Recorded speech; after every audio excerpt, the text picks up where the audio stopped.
Bayi baru lahir itu kelihatan sehat-sehat aja ya Bunda, padahal ada tanda bahaya yang sering nggak disadari, tapi bisa berakibat fatal kalau terlambat ditangani.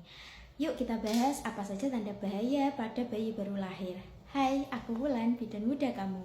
Masa bayi baru lahir atau neonatal adalah masa kritis, yaitu sekitar 2 dari 3 kematian bayi terjadi di usia ini. Banyak kasus bisa dicegah jika tanda bahaya dikenali lebih awal dan segera ditangani. Tanda bahaya pada bayi baru lahir yang pertama yaitu tidak mau menyusu atau menyusu lemah. Jadi bayi malas atau tidak mampu menyusu, sering tertidur atau hisapannya sangat lemah. Ini bisa menjadi tanda adanya infeksi, hipoglikemia atau gangguan saraf. Kemudian yang kedua, ada keaktifan menurun atau bayi sangat lemas. Jadi bayi tampak lunglai, tidak bergerak aktif, sulit dibangunkan. Ini berbahaya karena bisa menjadi tanda adanya shock, sepsis atau hipoksia. Kemudian yang ketiga, ada suhu tubuh tidak normal. Jadi demam itu lebih dari atau sama dengan 37,5 derajat Celcius, itu bisa menandakan adanya infeksi. Kemudian suhu rendah yaitu kurang dari 36,5 derajat Celcius, itu bisa menjadi tanda adanya hipotermi. Yang keempat, ada napas cepat yaitu lebih dari 60 kali per menit. Kemudian napas lambat, tersengal-sengal, kemudian pernapasan cuping hidung, atau tarikan dinding dada ke dalam. Ini bisa menjadi tanda adanya pneumonia, asfiksia, atau kelainan jantung. Kemudian kelima, ada yaitu kejang, di mana tubuh kaku, mata melirik, atau gerakan tidak normal berulang. Ini bisa disebabkan karena hipoglikemia, infeksi otak atau meningitis, atau gangguan metabolik. Keenam, ada kulit, bibir, lidah kebiruan atau pucat. Ini dinamakan sianosis atau tanda bayi kekurangan oksigen. Mengapa menjadi kondisi darurat sehingga membutuhkan oksigen dan evaluasi segera? Karena jika terlambat ditangani bisa mengalami kematian. Kemudian yang ketujuh, ada muntah berulang atau muntah hijau.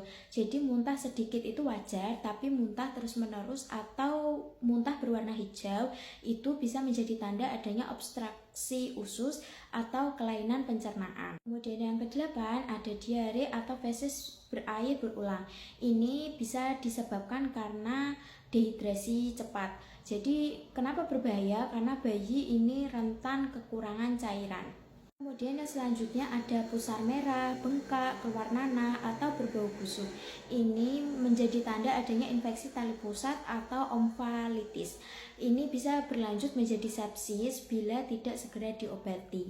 Kemudian ada kulit kuning sebelum usia 24 jam atau kuning meluas cepat. Jadi normalnya kuning ringan itu muncul setelah 2-3 hari dan hilang dalam 1-2 minggu. Yang tidak normal adalah muncul sebelum 24 jam, sangat kuning atau sampai telapak tangan atau kaki.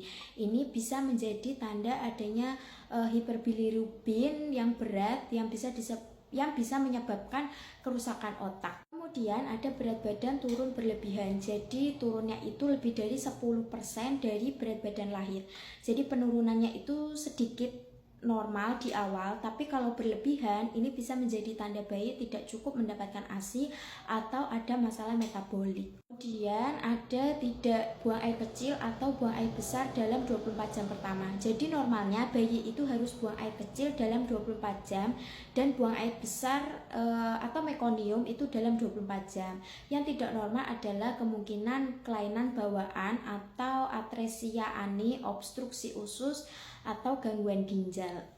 Bunda, kalau muncul satu saja dari tanda yang sudah disebutkan, segera bawa bayi ke fasilitas kesehatan ya. Ingat, kesehatan kecil itu harus dipantau sejak hari pertama. Follow untuk edukasi kehamilan, persalinan, dan perawatan bayi lainnya ya.